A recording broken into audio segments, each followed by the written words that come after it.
Bonjour mes amis, alors je viens de découvrir, voyez-vous, en cherchant un peu, comme quoi tout se trouve, que la réunion du G7 là, il y a pas longtemps, a voulu accorder un crédit au Brésil pour l'aider dans ses feux d'Amazonie. Bah oui,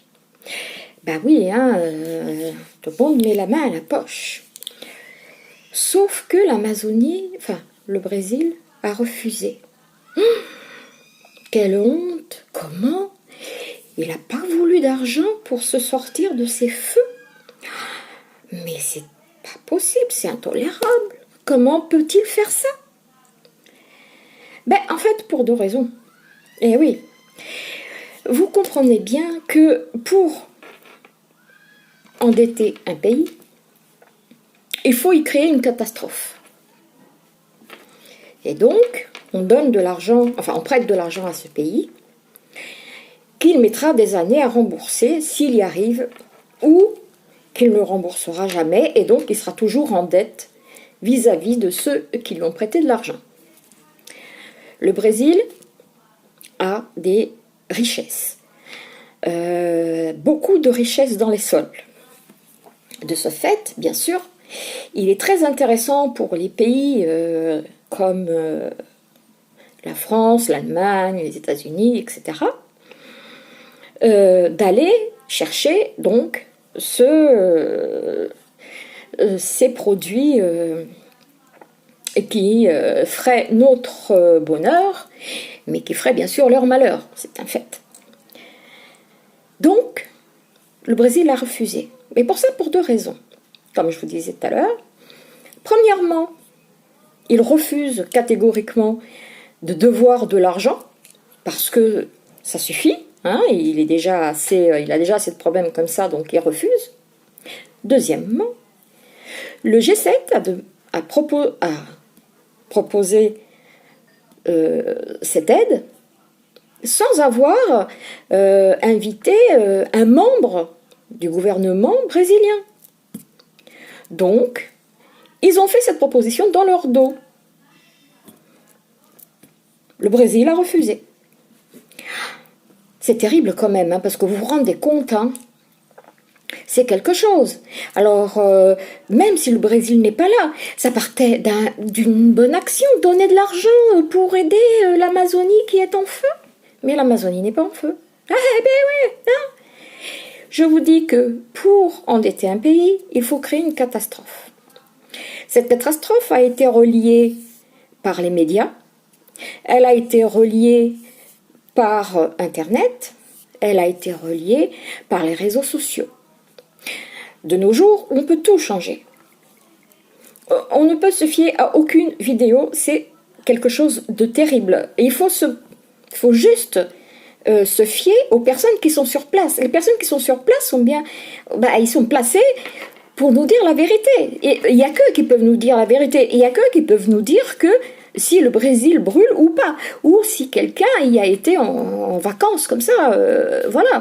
Il n'y a qu'eux qui peuvent nous dire. Et ceux qui vivent sur place, ceux qui ont été en vacances là-bas, nous disent, vous pouvez aller voir sur YouTube, bon, regardez pas toutes les vidéos, hein, parce qu'il y en a, elles sont achetées, hein. Mais ils nous disent que la forêt amazonienne ne brûle pas et qu'elle ne peut pas brûler, ou avec beaucoup de mal. Il n'y a pas de kilomètres et des kilomètres de feu en Amazonie.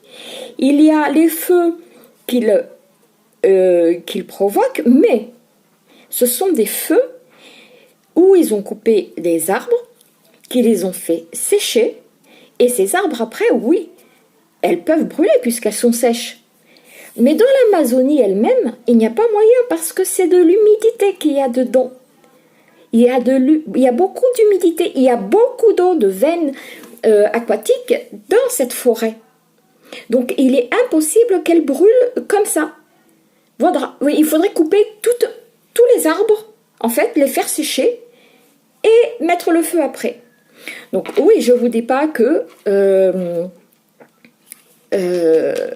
ils coupent des arbres pour pouvoir faire des plantations, des récoltes, etc.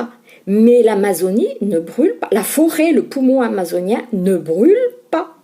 Donc, pourquoi accepter un crédit qu'ils vont payer pendant des années s'ils y arrivent ou pas? Parce que forcément, ça va être de l'argent qu'ils ne pourront pas payer. En contrepartie, ils vont lui dire, bon d'accord, on efface ta dette, mais tu nous laisses aller chercher ce que l'on veut, ce dont on a besoin pour nous. Et eux, eh ben, ils n'auront rien du tout. Parce que non seulement ils auront une dette sur le dos, même si elle aura été effacée, ils auraient une dette sur le dos, mais en plus, ils vont se faire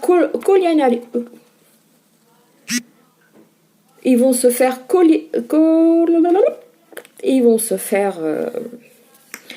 les gens vont venir, donc ceux qui ont prêté de l'argent en fait, vont venir sur ce pays pour aller chercher tous les minéraux, tout ce qui est bon pour eux. Et le Brésil se retrouvera sans rien.